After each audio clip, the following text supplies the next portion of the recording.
Découverte intrigante et effrayante dans des eaux inconnues. D'un monstre de rivière à un homme lézard, voici les 15 choses les plus terrifiantes trouvées dans les rivières.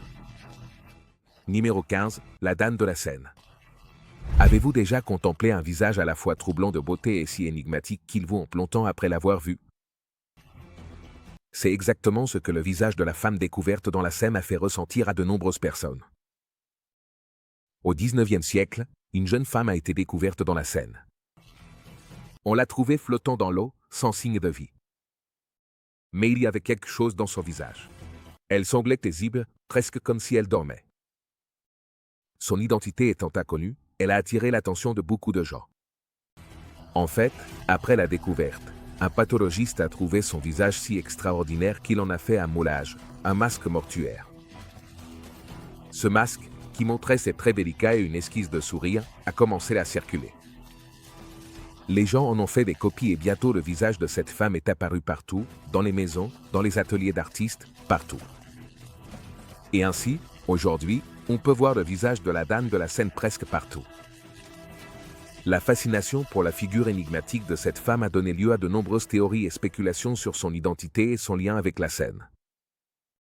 Les historiens et les experts en art ont mené des recherches pendant des années pour découvrir qui était cette femme mystérieuse. Cela a suscité un large débat au sein de la communauté académique et a donné lieu à des expositions et des conférences sur le sujet. Mais elle est peut-être surtout connue pour avoir servi de modèle au mannequin de RCP, Rosa Seine. Et oui, le visage le plus embrassé du monde. Mais même avec toute cette célébrité, personne ne sait vraiment qui elle était. Son histoire reste un grand mystère. L'histoire de la Dame de la Seine est incroyable quand on y pense.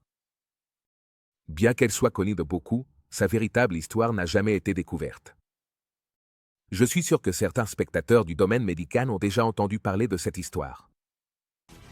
Avant de poursuivre cette vidéo, appuyez maintenant sur le bouton d'abonnement et la cloche de notification. Numéro 14, le monstre de la rivière Matoba.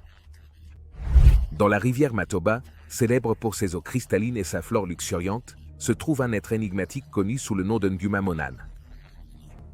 Selon les fascinantes légendes transmises de génération en génération, cette créature mythique se présente comme un serpent gigantesque qui semble défier les lois de la nature.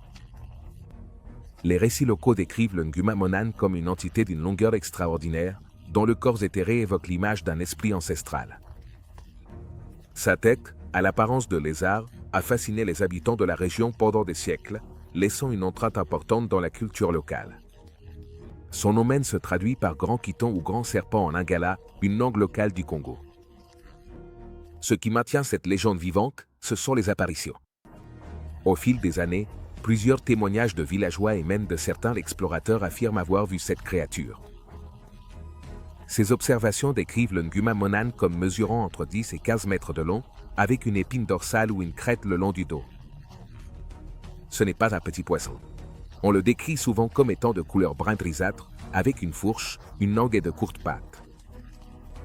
Il ressemble à un crocodile, un dragon de Komodo ou un varan. De nombreux témoignages de cette créature ont été documentés, mais la plupart restent entourés de mystères. Bien sûr, comme pour toute légende de ce genre, il y a beaucoup de scepticisme. S'agit-il d'une nouvelle espèce encore inconnue? Ou bien est-ce un cas de confusion d'identité, où des animaux connus sont exagérés pour devenir quelque chose de plus mythique? Les réponses ne sont pas claires et le mystère d'une Nguma Monan demeure. Numéro 13, village fantôme romain. Imaginez qu'un village perdu sous l'eau pendant près de 2000 ans réapparaisse soudainement. C'est ce qui s'est produit en Espagne, où une sécheresse sans précédent a permis la redécouverte d'un village romain submergé sous le fleuve Lima, en Galice.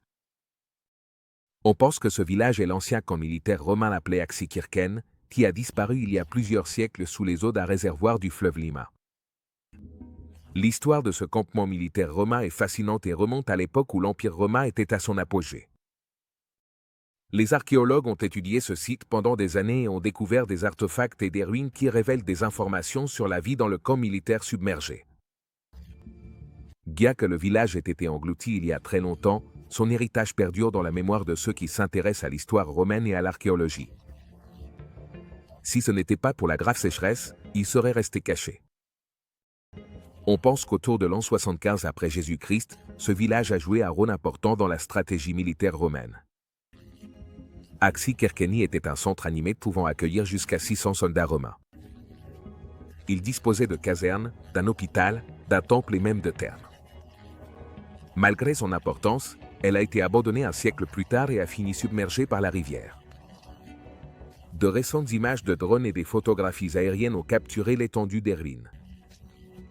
Les images montrent des structures en pierre et des pavés parfaitement organisés, restés intacts pendant des milliers d'années.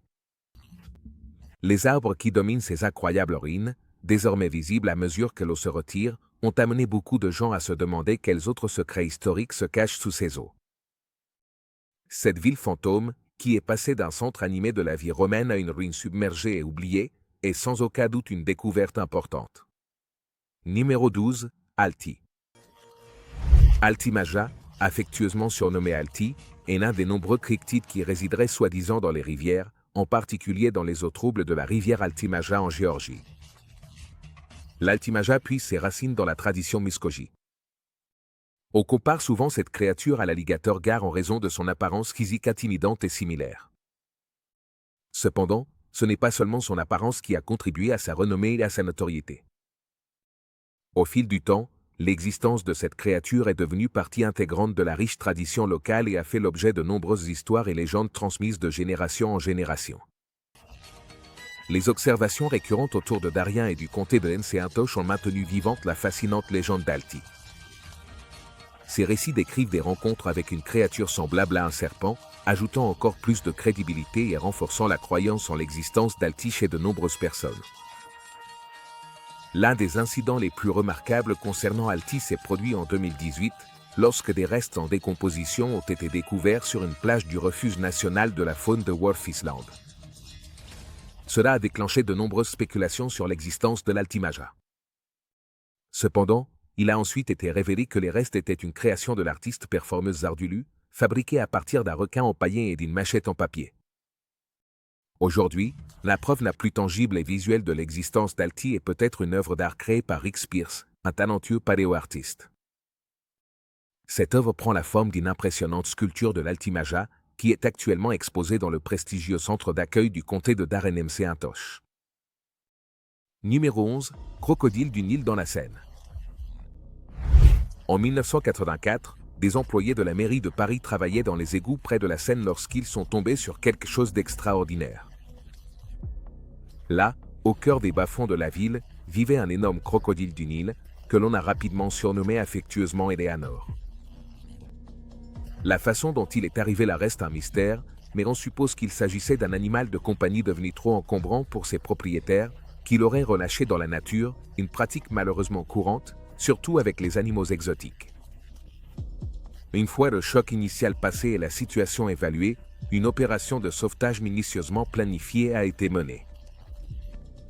Eleanor, la protagoniste de cette histoire, a été capturée puis transférée avec précaution d'un zoo à Paris vers un aquarium à Vannes, une pittoresque ville côtière de Bretagne. Cet aquarium, réputé pour l'excellence de ses soins aux espèces marines, a offert à Eleanor un foyer confortable et sûr. Son enclos a été conçu pour ressembler aux égouts de Paris, créant ainsi un environnement familier pour elle. Ainsi, Eleanor va grandir jusqu'à atteindre une taille impressionnante de 2,8 mètres et un poids d'environ 250 kg. On pense qu'à son âge le plus avancé, elle avait environ 40 ans, ce qui représente une longue vie pour un crocodile du Nil, surtout pour un animal avec une histoire aussi inhabituelle. Après la fermeture de l'aquarium de Vannes en 2020, elle a été transférée dans une réserve située dans la Drôme. Malheureusement, en raison du stress du transfert et de son âge, Eleanor est décédée le 8 juin 2021. Numéro 10, la tête de Claude dans l'Alde. En 1907, une découverte fut faite dans le Suffolk, en Angleterre, qui allait intriguer les historiens pendant des années. Un enfant du coin, lors d'une journée ordinaire près de la rivière Albe, est tombé sur une tête en bronze de l'empereur romain Claude. Cet artefact a relié le paisible village de Randin au récit de la Bretagne romaine. L'enfant, plein de curiosité, fit une découverte surprenante en jouant au bord de la rivière. L'enfant trouva une tête humaine flottant dans l'eau et la porta à l'antiquaire local pour qu'il l'examine. À 13 analyses, on découvrit qu'elle était ancienne et elle est désormais exposée au British Museum. Les marques de violence sur la tête racontent une histoire intrigante et mystérieuse qui a captivé l'attention de nombreux visiteurs. Il semble qu'elle ait été arrachée d'une statue d'un coup porté à la nuque. Cette découverte a soulevé plusieurs questions fascinantes sur la manière et la raison pour lesquelles la tête s'est retrouvée dans la rivière Alde. Selon l'hypothèse la plus largement admise, on pense que la tête, à l'origine partie d'une statue du temple de Claude à Colqueste, a été sacrifiée rituellement et dédiée à une divinité fluviale celte par l'ancien sanctuaire icénien des tribus Vamp lors de la révolte de Boudica, quelques années avant Jésus-Christ. Cette théorie a suscité l'intérêt des archéologues et des spécialistes de l'histoire, car elle offre un aperçu fascinant de la culture et de la religion de la région durant la période 60 et 61 après Jésus-Christ. Cet acte constituait un rejet symbolique de la domination romaine et la profanation d'un symbole de l'empereur Claude, qui avait envahi la Bretagne en l'an 43 après Jésus-Christ. La tête de Claude retrouvée dans la rivière Alde a mis en lumière l'histoire mouvementée de la Bretagne romaine. Numéro 9, 15 000 vélos. Dans un effort de nettoyage extraordinaire qui a fait le tour du monde, le canal Saint-Martin à Paris a révélé ses secrets longtemps cachés. Vidangé pour la première fois depuis 2001 à l'occasion de ce nettoyage, ce projet a dévoilé un spectacle étonnant et quelque peu déconcertant. Au cours du processus de vidange, des objets et des vestiges ont été découverts, apportant des connaissances sur l'histoire et l'évolution de la zone. Le projet a permis aux chercheurs d'explorer et d'analyser les écosystèmes et les espèces du site, ce qui a conduit à d'importantes découvertes scientifiques. Cela a également eu un impact significatif sur le tourisme et l'économie locale. Numéro 7, des milliers de vélos, entre autres choses, reposaient au fond du canal. Le drainage du canal, une tâche entreprise pour nettoyer et entretenir cette voie navigable historique, a révélé ce qu'une décennie et demie de pollution avait déposé dans ses profondeurs. Parmi les découvertes les plus frappantes figuraient de nombreux vélos, retrouvés en si grand nombre qu'on aurait presque dit qu'ils avaient été jetés délibérément dans l'eau au fil des années.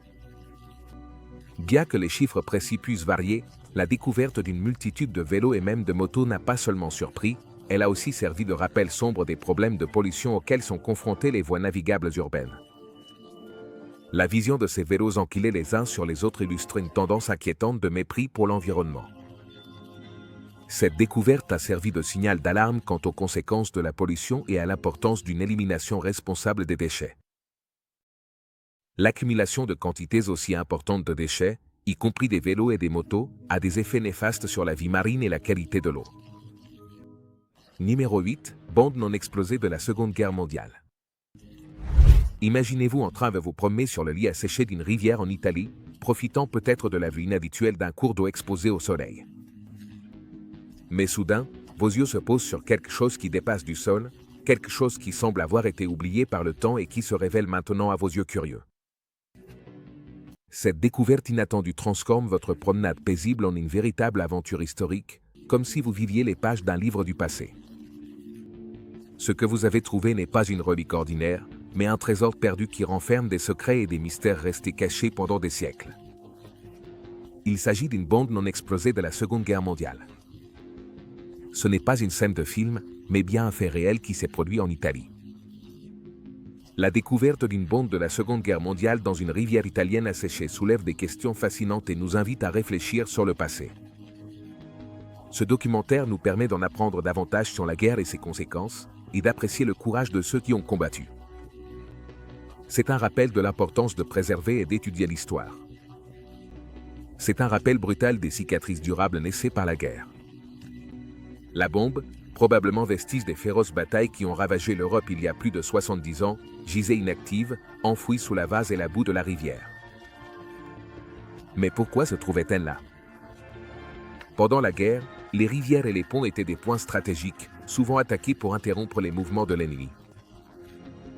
Cette bombe visait peut-être un pont voisin ou un déplacement de troupes et n'a jamais explosé. Numéro 7, Namaconda vert. Quand on pense aux habitants des rivières, on imagine généralement des poissons, peut-être quelques amphibiens ou même un mammifère aquatique. Mais il existe un autre habitant, sans doute plus surprenant, de ces royaumes aquatiques, l'anaconda vert. Peu de gens savent que les serpents, surtout ceux de grande taille, peuvent prospérer dans des environnements fluviaux. C'est dans la végétation luxuriante de la forêt amazonienne que l'on trouve l'anaconda vert. C'est l'un des plus grands serpents du monde et il se sent parfaitement à l'aise dans l'eau. Pourquoi ces serpents géants, pouvant atteindre jusqu'à 10 mètres, choisissent-ils les rivières comme habitat? La réponse réside dans leur excellente adaptation à la vie aquatique. Les anacondas verts sont d'excellentes nageuses. Leurs yeux et leurs narines sont situés sur le dessus de la tête, ce qui leur permet de voir et de respirer tout en restant immergés dans la rivière.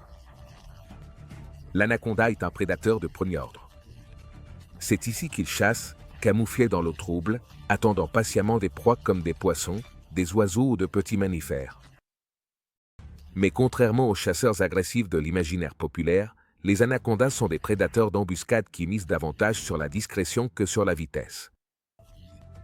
La présence d'un serpent aussi redoutable dans les rivières suscite souvent la peur et la fascination. Mais malgré leur taille et leur prouesse, les anacondas verts restent rares. Elles sont furtives et préfèrent rester cachées dans les profondeurs ou dans la végétation dense des berges des rivières. Ce manque de visibilité contribue peut-être à l'idée fausse que les serpents ne vivent pas dans les rivières. La réalité, cependant, est que de nombreuses espèces de serpents se sentent parfaitement à l'aise dans les milieux aquatiques, et l'anaconda vert en est un excellent exemple d'adaptation. Numéro 6. Piranha à ventre rouge. Quand vous entendez le mot piranha, qu'est-ce qui vous vient à l'esprit? Probablement un banc de poissons féroces aux dents acérées, n'est-ce pas? Cette image, largement popularisée par les films et les médias, est principalement associée à une espèce très connue, le piranha à ventre rouge. Considérés comme des créatures terrifiantes des rivières de l'Amazone, les piranhas à ventre rouge sont des poissons redoutés et mal compris. Ces créatures possèdent un ventre rouge distinctif et une bouche remplie de dents acérées, ce qui en fait un spectacle impressionnant dans les eaux foisonnantes du bassin amazonien. Mais pourquoi sont-elles autant redoutées? Ce n'est pas seulement à cause de leur apparence, mais aussi de leur réputation de prédatrices voraces. Les films et les récits sensationnalistes les ont dépeintes comme des bêtes voraces capables de réduire une créature à l'état de squelette en quelques minutes. Mais qu'y a-t-il de vrai et qu'est-ce qui relève de la fiction? En réalité, le piranha à ventre rouge est une créature complexe. Oui, elles ont des dents acérées et une morsure puissante, et peuvent se montrer agressives, surtout lorsqu'elles ont faim ou se sentent menacées. Mais ce sont aussi des carognardes. Elles se nourrissent souvent de poissons morts ou mourants, plutôt que de chasser activement de grosses proies. Le comportement social des piranhas à ventre rouge est fascinant. Elles nagent en groupe non seulement pour chasser en coopération, mais aussi pour se protéger. Dans des situations difficiles, les piranhas peuvent devenir plus agressives et représenter une menace pour d'autres créatures aquatiques, y compris les humains. Numéro 5. Les pierres de la faim. Cachées sous les eaux de certains fleuves européens reposent des marques historiques de périodes de disette, les pierres de la faim. Rien que leur nom est déjà assez effrayant, tu ne trouves pas? Mais qu'est-ce que c'est exactement? Ces pierres sont des rappels des difficultés causées par les sécheresses il y a très longtemps. Les pierres de la faim, disséminées dans toute la région, servent de registres historiques et de témoignages tangibles d'époques où des sécheresses extrêmes, avec leur manque de pluie et leur pénurie d'eau, ont provoqué d'importantes baisses du niveau des rivières, affectant gravement la vie des communautés locales. Ces pierres, gravées d'inscriptions et de marques représentant le désespoir et la lutte pour la survie, nous racontent la dure réalité à laquelle nos ancêtres ont été confrontés en période de pénurie et de difficultés climatiques. Au fil des générations, ces pierres ont été transmises comme un héritage inestimable, nous rappelant l'importance de valoriser et de préserver nos ressources naturelles, ainsi que de trouver des solutions durables pour relever les défis du changement climatique et garantir un avenir prospère aux générations futures. Gravées d'années et parfois de messages inquiétants, ces pierres ont été placées par ceux qui ont déjà enduré les épreuves de ces périodes de sécheresse. Elles offrent un lien tangible avec les luttes et la résilience de nos ancêtres. Dans l'Elbe se trouve une pierre de la faim particulièrement célèbre qui porte l'inscription « Si vous me voyez pleurer maintenant, je ne sais pas pour vous ». Mais même en sachant qu'il ne s'agit que d'une ancienne inscription, la vue de ces mots nous remplirait d'une sensation d'horreur. Elle nous rappelle la nature cyclique du climat et les difficultés qui peuvent découler des problèmes environnementaux. Numéro 4. Le pont de Nero.